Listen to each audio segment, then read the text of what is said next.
అండి, మేమైతే కంచిలో ఒక భూమి లోపల ఉన్న శివాలయంకి అయితే వచ్చాము. నాతో పాటు రాజు గారు అండ్ లడ్డు అక్క కూడా వచ్చారు. వాళ్ళకి కూడా చూపిద్దామని అయితే అందరం కలిసి అయితే వచ్చాము. మీకు కూడా చూపిస్తాను, రండి వెళ్దాం.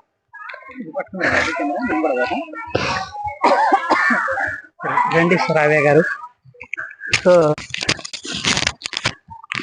నిజంగా చాలా అద్భుతంగా ఉంది. ఇది చూడ్డానికి కొండలాగే ఉంటుంది, కానీ లోపలైతే ఉంటారు. ఇప్పుడు పురాతన కాలంలో కట్టిందంట ఇది. సో ఇది ఏంటంటే చాలా మందికి తెలియదు, అక్కడక్కడ వస్తారు టెంపుల్స్ కి, ఇక్కడ వరకు అయితే రారు ఎవరు. నిజంగా ఇది ఒక అండర్ గ్రౌండ్ టెంపుల్ అబ్బా. నిజంగా చూడడానికి అయితే చాలా అద్భుతంగా ఉంది.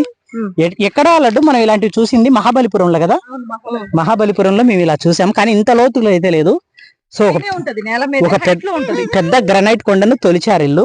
ఇక్కడ ఏంటంటే శివలింగం, అంటే దాన్ని ధ్వంసం చేశారు. నంది అంటే శివలింగం ఎదురుగా నంది ఉంటుందిగా, నందిని అయితే ధ్వంసం చేశారు. ఏంటంట శ్రావ్య గారు మీ పాప మామ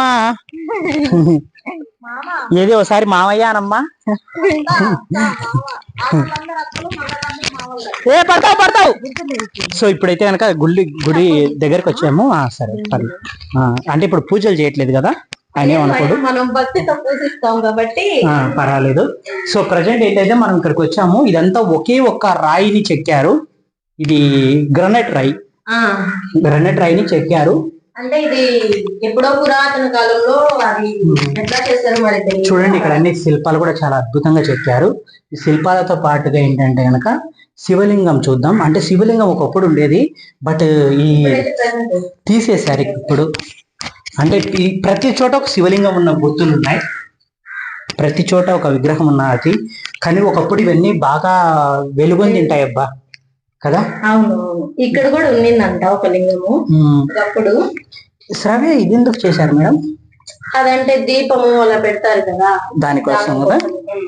సో చాలా బాగుందండి నిజంగా. కానీ ఇప్పుడు ఇలా ఉండొచ్చు, కొన్ని వందల సంవత్సరాల కిందట ఇది ఎంత అద్భుతంగా ఉండొచ్చు. తమిళంలోనే రాసినారు. టెంపుల్ కి సంబంధించింది మొత్తం ఇక్కడ రాస్తున్నారు, కాబట్టి ఇప్పుడు కొంచెం కనిపించలేదు. ఇంకా మీరు తమిళోళ్ళే కదా, తమిళ చదువు. మాది నెల్లూరు అండి ప్రెజెంట్. తెలుగు అమ్మాయినే నేను, కాకపోతే ఇక్కడికి వచ్చి తమిళ అయితే నేర్చుకున్నాను. కౌశిక్ వచ్చా తమిళ చదవడం? తనకు వచ్చు. సరే వద్దులేండి, ఇప్పుడు అంత ఓకే లేదు. బహుశా నాలాంటి గొప్ప రాజు ఎవరొకరు కట్టించినారు దీన్ని. పైన అంతా ఇంకా కొండలా ఉంటుంది. సో మొత్తం అయితే పైన కూడా కొండలా ఉంది. చూద్దాం రండి. పైకి వెళ్ళం లేదు లడ్డు, అంటే ఇప్పుడు నాది వద్దు, నాకు చాలు. వాటర్ వచ్చేసి నిజంగా ఇక్కడ వాటర్ వస్తే బయటికి ఎలా వెళ్తాయి? అవే డ్రై అయిపోతాయి. లేదబ్బా, అదో డ్రైనేజ్ సిస్టమ్ ఉంది. లేదు అదో పక్క ఉంది అండి. దీనికి డ్రైనేజ్ సిస్టమ్ కూడా పెట్టారు. అంటే ఈ గుడిలోకి రావడానికి ఉంది, ఇక్కడ నుంచి వెళ్ళిపోతాయి బయటికి.